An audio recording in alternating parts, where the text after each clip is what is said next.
आलू पराठा हा नाश्ताच नाही तर जेवणाचा एक भाग आहे। आलू शरीराला ऊर्जा देतो आणि गव्हाचे पीठ फायबर पुरवते। हा लहानांपासून तर मोठ्यांपर्यंत आवडणारा पदार्थ आहे। हा पराठा आपल्याला लाटायचाही नाही आणि त्यात सारणसुद्धा भरायची नाही, त्यामुळे मिनिटात होणारे हे सोपे पराठे आहे। चला तर मग करूया आलू पराठे। येथे मी 2 मीडियम साईजमध्ये आलू बॉईल करून साल काढून घेतली आहे। सगळ्यात अगोदर आलूला किसणीने किसून घेऊ, यात गाठी राहायला नको। आता किसलेले आलू थोड्या वेळ पुरते साईडने ठेवू। आता एका भांड्यात 1 वाटी मोजून गव्हाचे पीठ घ्यायचे। याच वाटीने मोजून 2 वाटी सरळ पाणी घालायचे, मिक्स करून घ्यायचं। आता बारीक कापून 1 कांदा आणि थोडीशी कोथिंबीर कापून घालायची।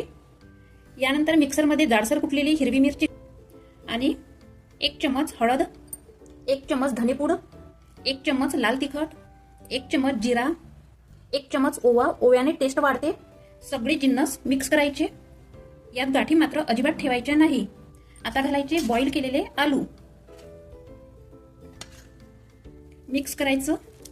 येथे आपण 2 वाटी पाणी घातले होते, पण आपलं मिश्रण घट्टसरच आहे, त्यामुळे अर्धी वाटी आणखी पाणी घालू। बघा, येथे आपण 2 आलू, 2.5 वाटी पाणी आणि 1 वाटी गव्हाचे पीठ घेतले। हे माप आपले परफेक्ट आहे। तुम्ही याच पद्धतीने आलू पराठे केले तर पराठा फाटण्याची शक्यता अजिबात राहणार नाही।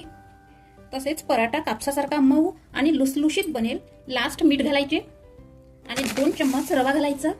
रव्याने आणखीनच पराठ्याची टेस्ट वाढते। मिक्स करून घ्यायचं। अशा प्रकारे पराठे तुम्ही बनवाल तर खूप सारे पराठे मिनिटात बनेल आणि सोप्या पद्धतीने। बॅटर बघा, मी तुम्हाला दाखवते, एवढं थिक ठेवायचं।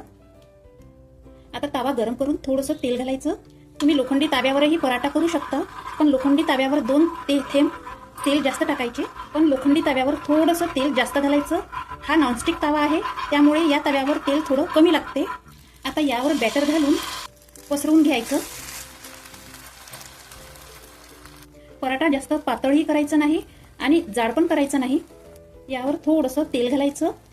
पराठा बघा तव्यावर किती मस्त घसरत आहे। पराठ्याची खालची लेअर भाजून झाली की वरची लेअर पलटून भाजून घ्यायची। बघा किती मस्त सॉफ्ट पराठा झाला आणि कमी मेहनतीमध्ये झाला। आता हा पराठा आपण काढून घेऊ। तुम्ही हा पराठा डब्यात देऊ शकता किंवा ट्रॅव्हलिंग करताना सुद्धा नेऊ शकता आणि नाश्त्याला पण बनवू शकता। याच पद्धतीने बाकीचे पराठे करून घेऊ। आता सगळे पराठे करून आपले रेडी झाले आहे आणि पराठा बघा किती मस्त नरमलच्च झालेला आहे आणि टेस्टी तर खूपच झालेले आहे। तुम्ही पण या पद्धतीने पराठे करून बघा आणि कमेंट्स करून नक्की सांगा। तोपर्यंत राधे राधे।